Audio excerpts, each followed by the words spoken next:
So, hello and welcome to the 1% podcast. Today we have Mr. Mike Lashmar on. Now, by my accounts, Mike is an OG legend within the 1% sphere. Mike's actually been working with me for a little over 18 months now.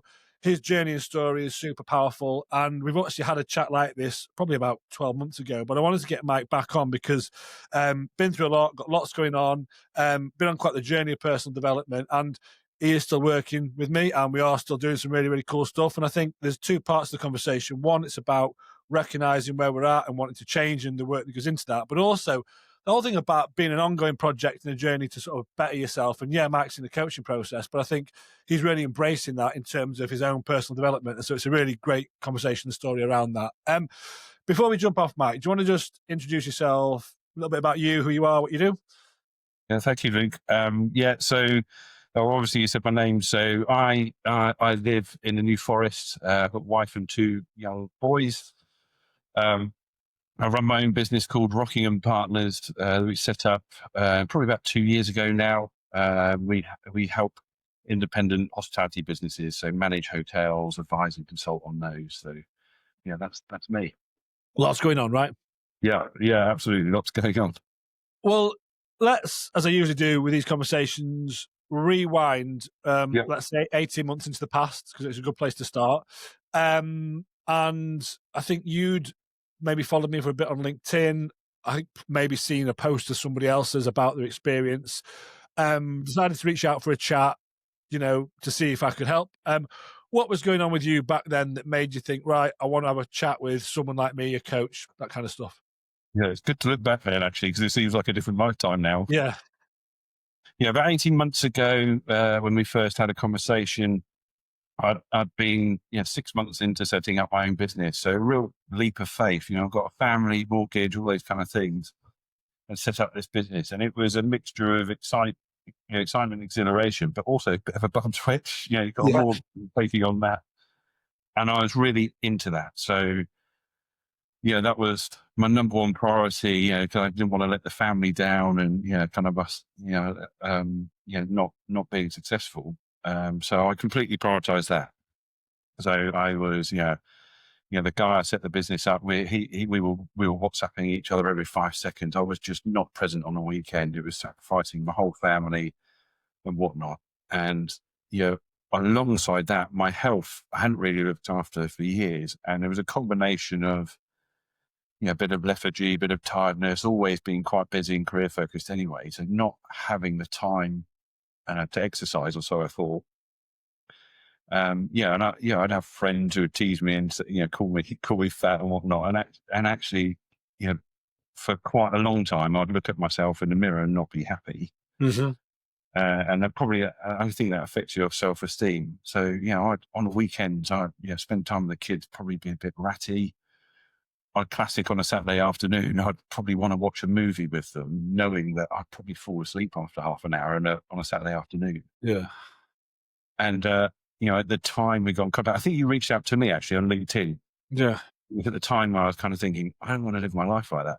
I'm really excited about my business. And there's loads of plates spinning, and I'm obviously not spinning them well enough because I'm not really being a father I want to be, not being the husband I want to be, not being the friend I want to be. I'm looking at myself in the mirror. I'm thinking, that's not great. But I didn't see that I had any bandwidth or time available to do things differently. How can I? And if you'd have said to me at the beginning, you're going to do all this stuff, I would have take a running jump. Yeah. See you later, mate. You're talking rubbish. Yeah. Yeah. So, you contacted me, I think, on LinkedIn and suggested a call, and it was just, it was just a perfect timing. I think I'm glad I was open to it then, because it's been a real turning point in my life. It's kind of a sliding doors moment, and it's really changed my life. Firstly, thanks for being honest about where you're at. I think that's the first point. It's recognizing, actually, I'm not feeling great here. And if I, look underneath a little bit, there's a few areas where I'm not showing up. And most of the time, I think it comes from a well-intentioned place. Like, no one wants to be, I don't think, not present, feeling like they'll let themselves down in the relationship, overweight, not feeling like the health, mates taking the piss, joking, banter, like, don't want that, right? I wake up, that's what I want. And it comes from, well, actually, I've got this new business. I want to be successful. I want to provide for my family. So I'm going to go all in on that. And so, like, that's all well intentioned. But the reality is, when you play that out for too long, you drive yourself into the floor as a byproduct of that. And then ultimately, your overall lived experience of life isn't that great because you sort of metaphorically killing yourself to achieve the work part, but then everything else is kind of on fire or suffering as a product of that, Yeah. right? And Yeah. if you're being honest, Oh, even prior to the new business, that was almost like putting petrol on the fire, but it probably wasn't amazing beforehand, but it kind of made it yeah. work because that's it. And it's a narrative that I hear, as you know, in the groups as well with the guys, like loads of us. It's this work's kind of cannibalized everything else.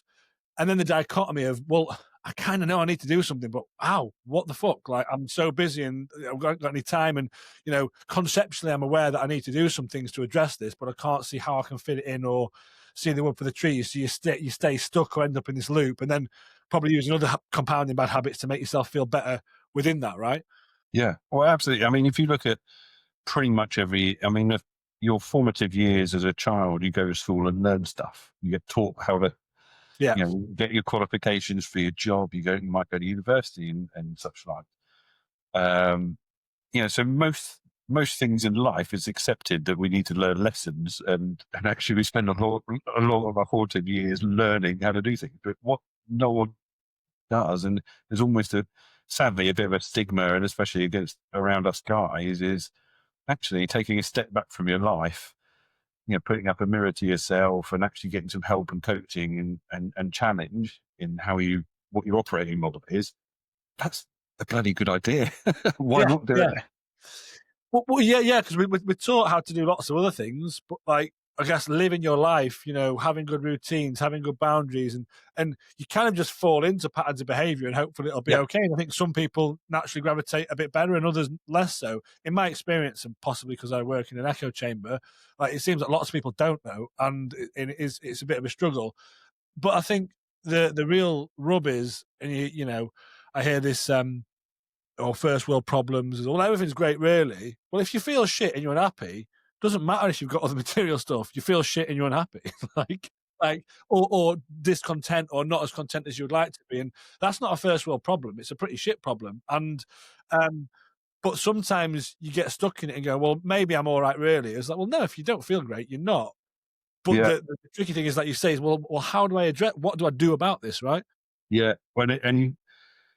Yeah, I mean, subconsciously, and it might be consciously as well, you know that you're suboptimal.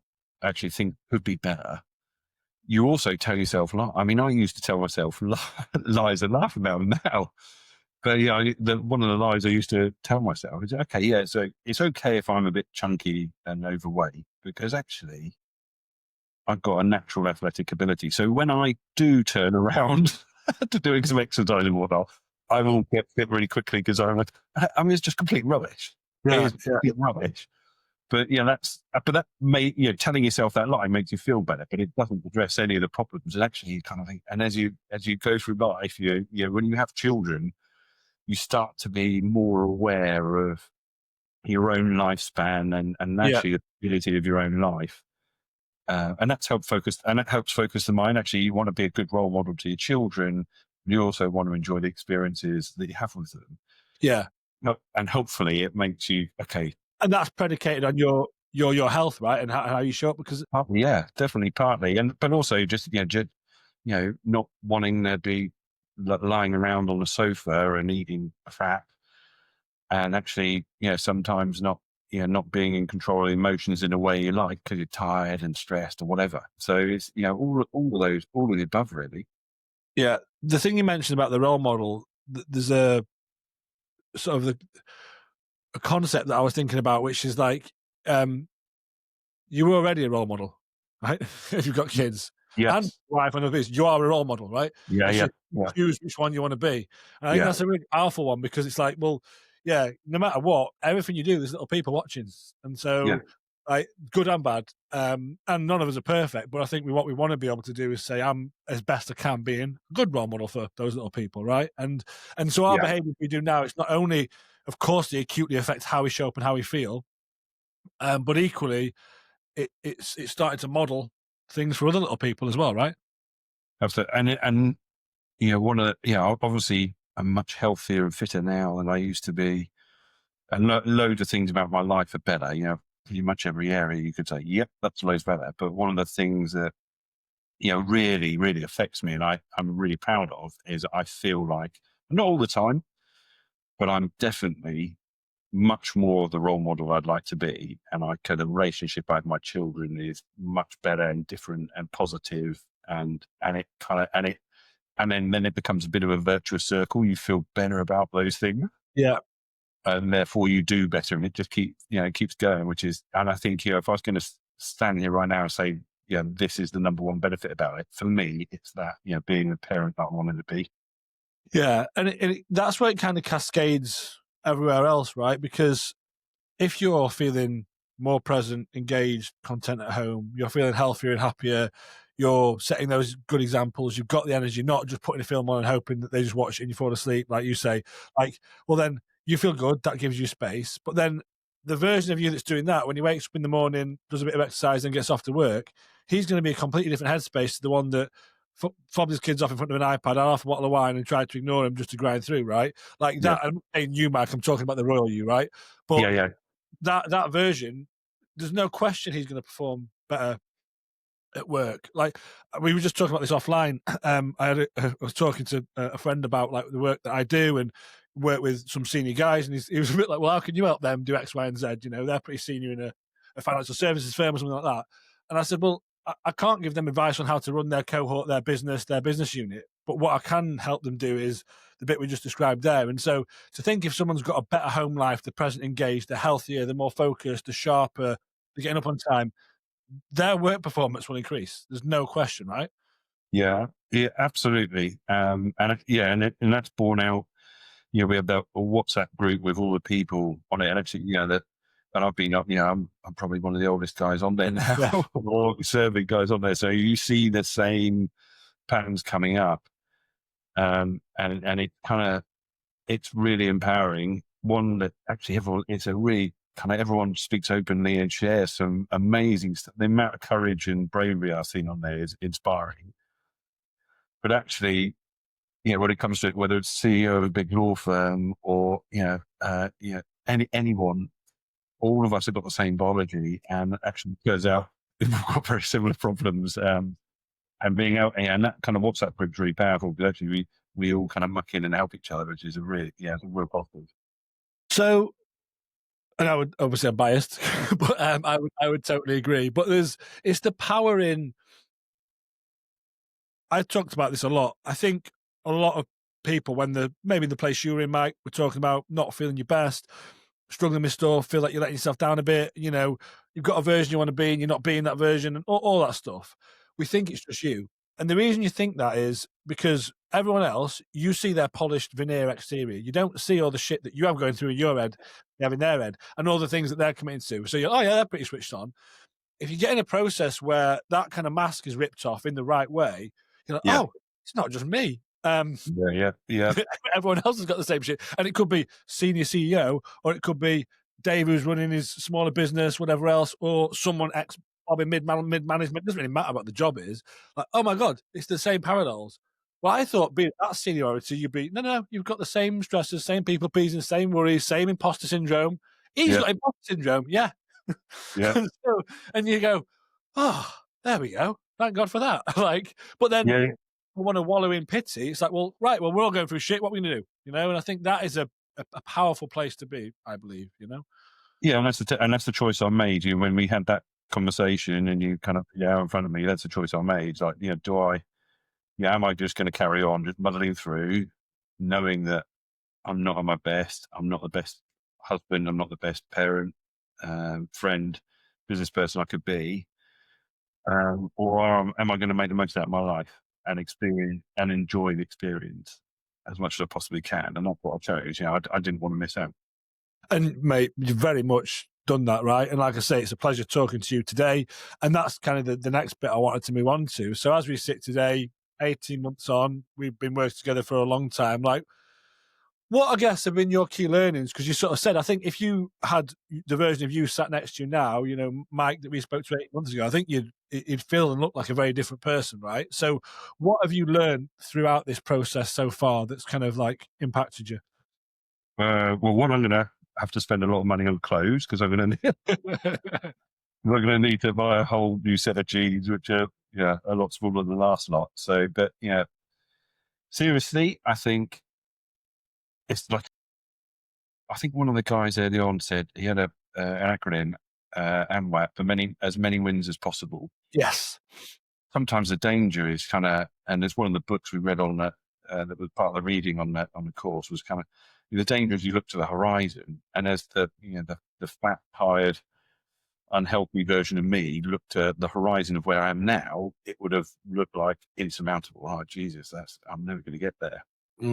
Actually, what we did was build up and just add in little bits at a time, and getting those little wins under your belt early on. And it didn't have to be, I think, I think one of the ones was, I remember it was quite amusing because it was, there's a routine where there's 3 sets of 10 press ups, 3 sets of 10, whatever. And I misread it, and it was one set of 10 press ups, which is I thought. So I was doing that, and by the end of the week, I'd got to the 1 set of 10 press ups. I was really, really pleased with myself. And actually, on the call, I found out that I was meant to do 3 lots of those. But if you look at what I do now, I mean, 1 set of 10 press ups, I'm like, well, that's nothing.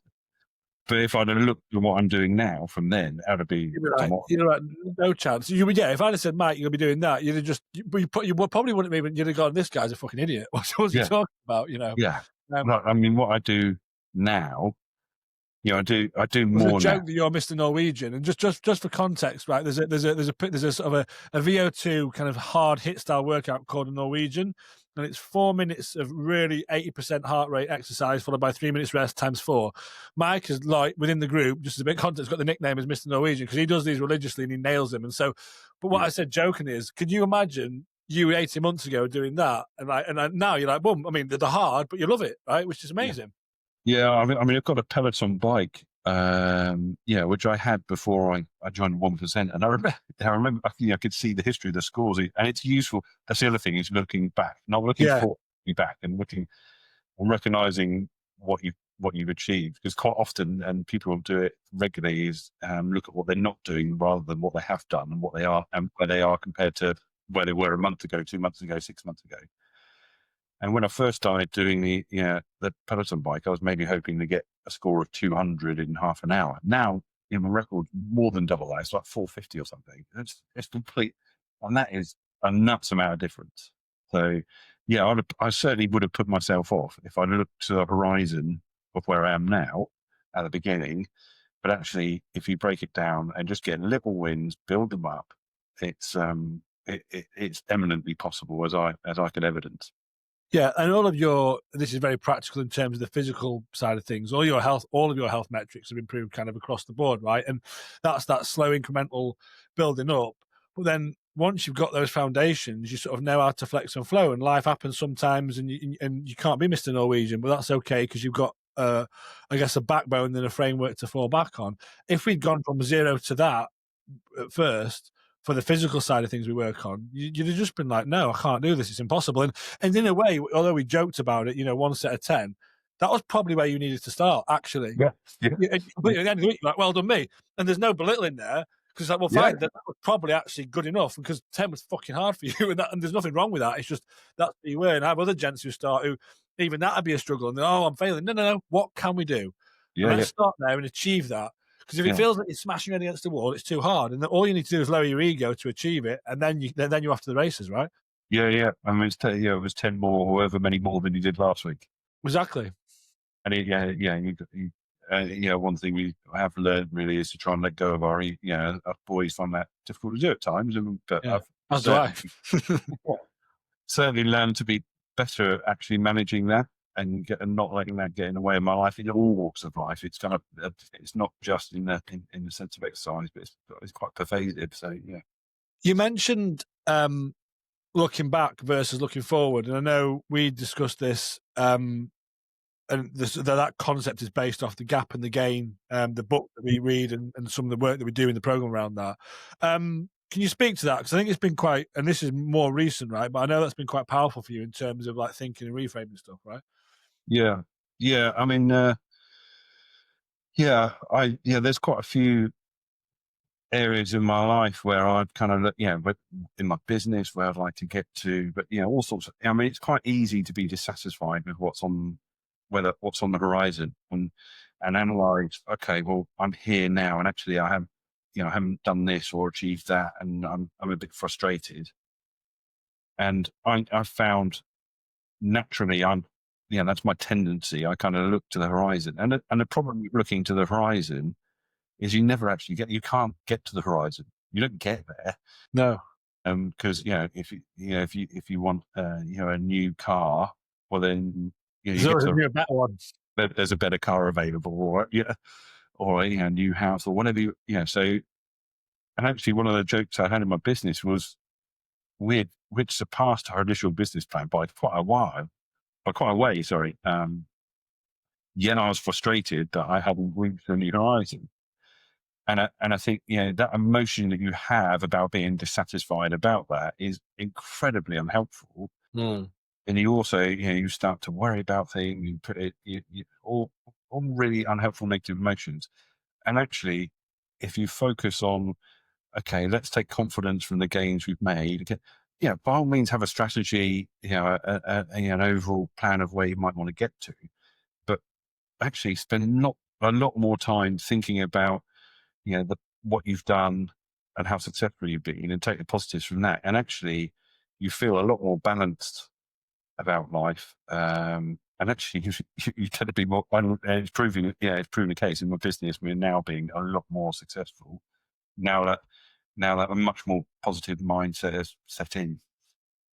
Well, I think in the regard you're talking about, you get to see for more what it is like you're operating from a more solid foundation, because if you're always less than, where you are isn't good enough. And so it's rocky. And so the decisions you make might not be best served to try and achieve that shimmerer that's in the future, that pot of gold at the end of the rainbow, which you can never get. That's why the leprechauns give you it and then it disappears, because like you don't actually get it, it's not there.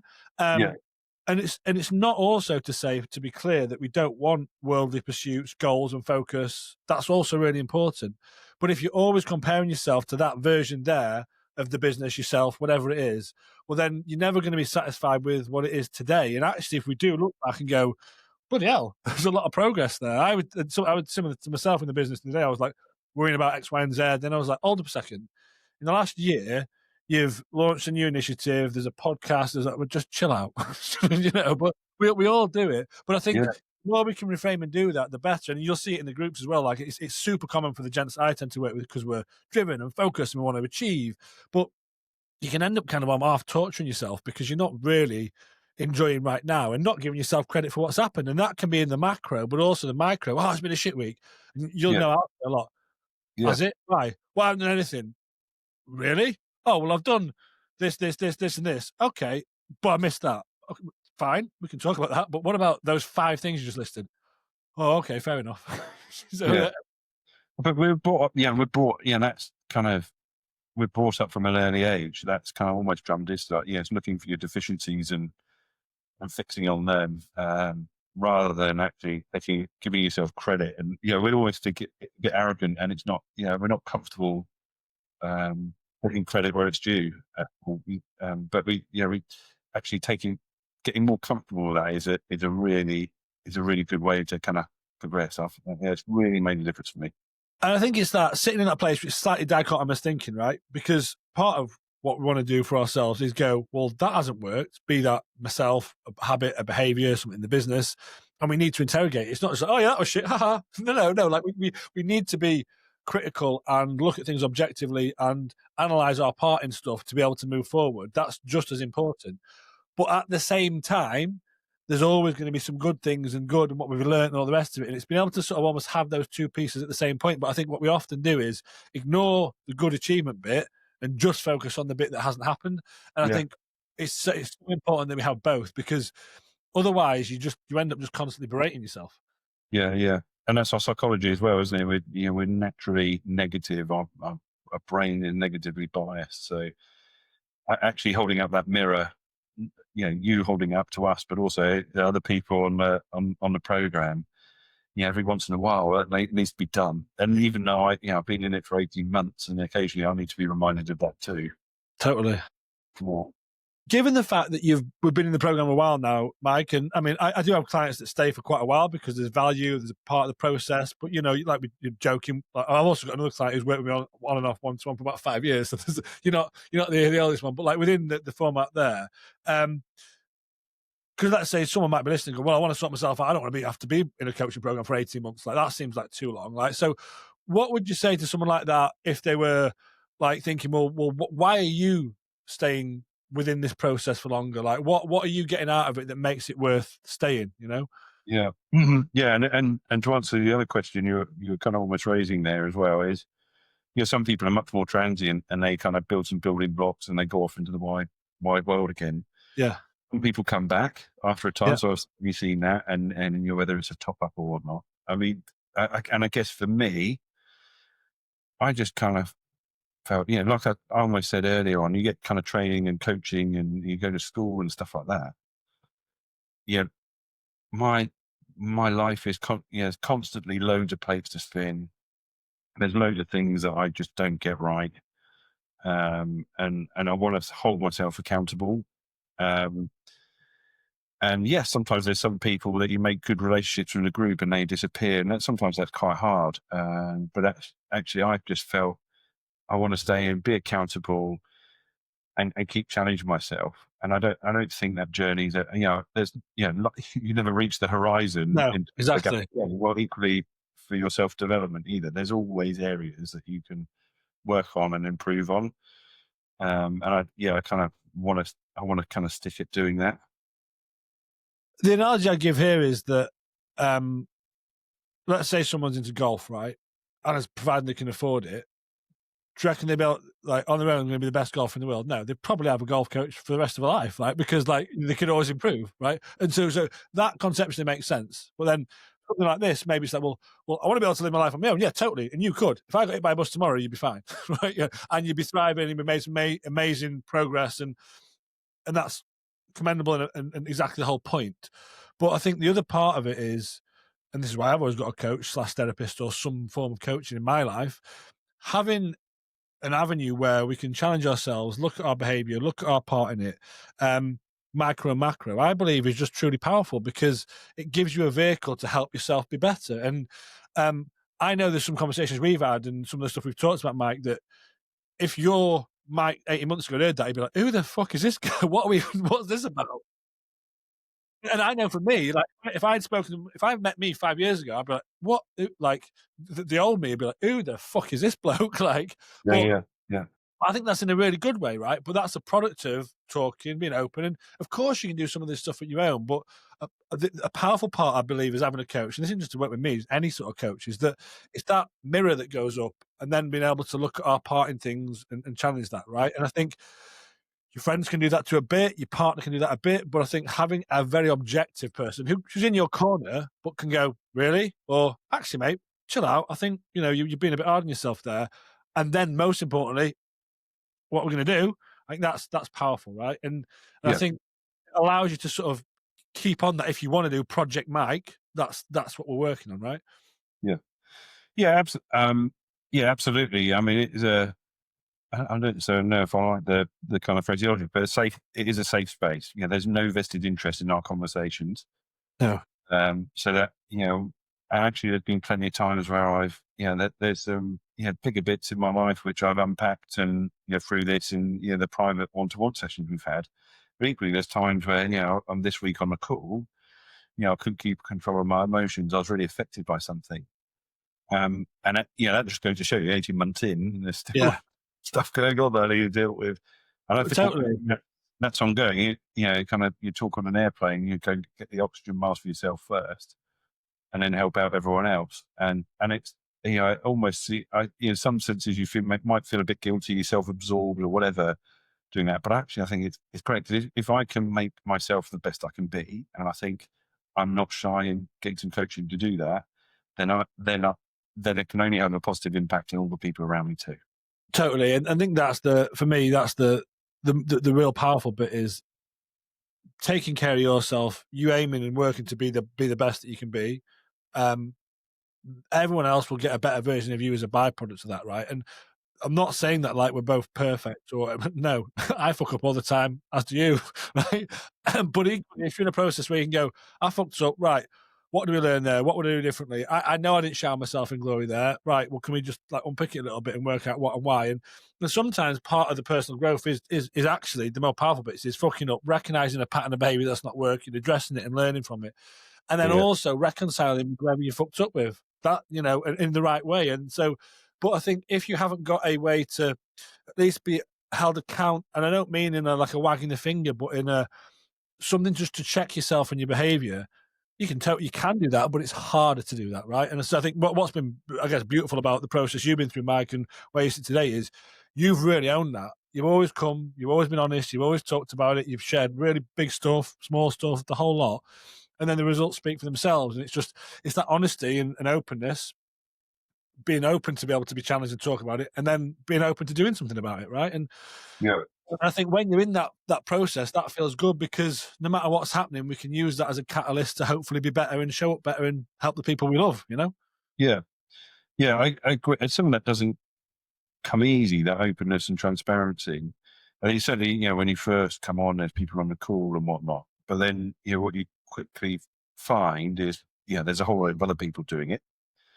And that gives you some inspiration and confidence and whatnot. And then you start, because that's not our natural DNA as men to be, share our emotions, be open and transparent. And actually, even with friends or family or whatever, there's always probably something getting in the way of being that open and transparent, with another bunch of guys. But I found that enormously helpful. And even some of the people that have been on the calls and unpacked some really serious, heavy stuff. Yes. And it just, it gives you actually seeing that is super inspiring. And even now, even now I still hear new things that I haven't heard before. Yeah. Stories, and you kind of like, wow, that guy, I'm super impressed with how he's dealing with that. He's giving himself a hard time because he's looking at the horizon. Yeah, exactly. He's doing that super, and I find that I take a lot from that as well. Yeah, and as do I. Like, yes, it's my program, and it's I'm the coach within the process, but I totally do, because that's that thing about like being a strong man. It's being able to being able to be honest and go, okay, this is what's really going on. That hurts. Right. Yeah. But then I think the key part as well as men, I really believe this, is this whole thing on men need to talk more. Yeah, we do, but we need action off the back of that. What men like to do is fix things and sort things out, right? But the first step before that is having to be honest with what's going on. And that's the bit that we're not great at, because it makes you feel weak or uncomfortable or a bit ashamed or whatever.